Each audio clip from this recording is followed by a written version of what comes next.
Good evening, ladies and gentlemen. How are you tonight? Good.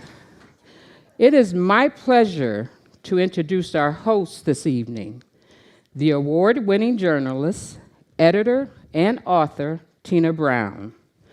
As many of you know, Tina first conquered the journalism world as editor-in-chief of legendary publications, including Vanity Fair and The New Yorker.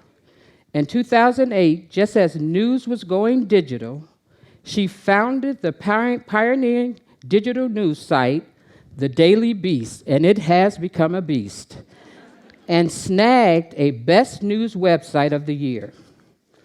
It was about that time that Tina saw the beginning of a global women's movement with striking new voices that no one else was giving exposure to. So with an unerring sense, the next big thing, the next big idea, Tina launched the live platform, Women in the World, to multiply and amplify women's voices. And many of these voices are in this room tonight. Now partnered with New York Times, Women in the World has expanded to Europe and South Asia. This format has become so impactful. Along with John Jay College, she founded the American Justice Summit, which examines how to fix our broken criminal justice system. And if this was not enough, a documentary that Tina executive produced just won an Oscar, The Girl in the River, which is about another violence in Pakistan. So now I present the founder and CEO, Tina Brown, Live Media, Tina Brown. Hey. Welcome.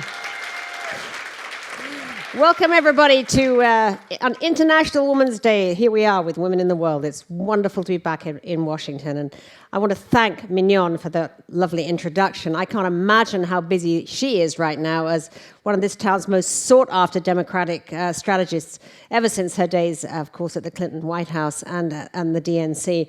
You know, Mignon was named from Washington Magazine, one of the most powerful women in Washington. I think it was all really because she has Aretha Franklin on her speed dial, okay? So let's just show some respect now to Mignon.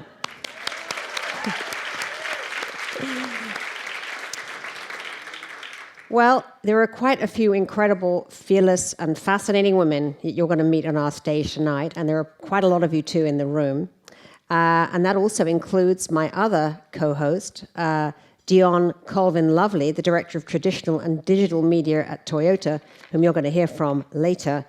You want to know how clever and socially conscious they are these days at Toyota? You ought to ask Dion, because she is spearheading innovative advertising and marketing campaigns that are revolutionizing, really, the marketplace. She's been a very good friend to Women in the World, and we're very proud to have her as part of our extended family.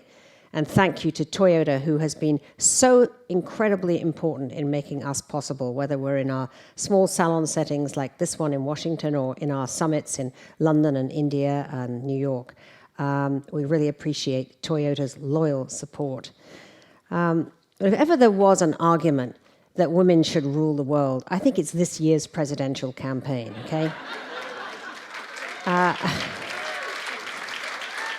I mean, the sight of all that toxic testosterone on the GOP side, yelling taunts about the size of each other's equipment, you know, it really makes you feel that women have some very much needed maternal wisdom to offer this race. And I also just want to say that the moment that any woman could run for president looking as wonderfully disheveled as the esteemed senator from Vermont, Bernie Sanders, that will be a true victory for equality of the sexes. But in the middle of all this political noise, it has been very moving, I think, to hear the cascade of tributes to a remarkable First Lady who died on Sunday.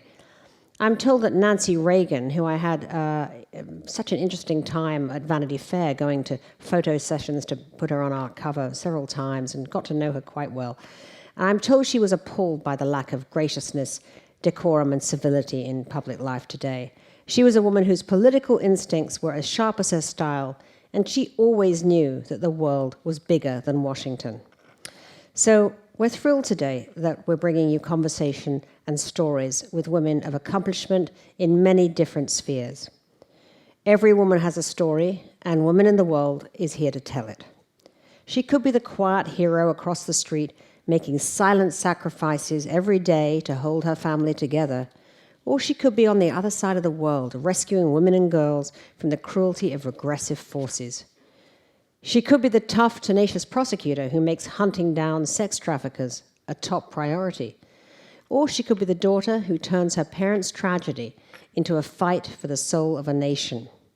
You'll meet such women tonight, and they'll all remind us of the perils of complacency, the tremendous challenges that women still face all over the world.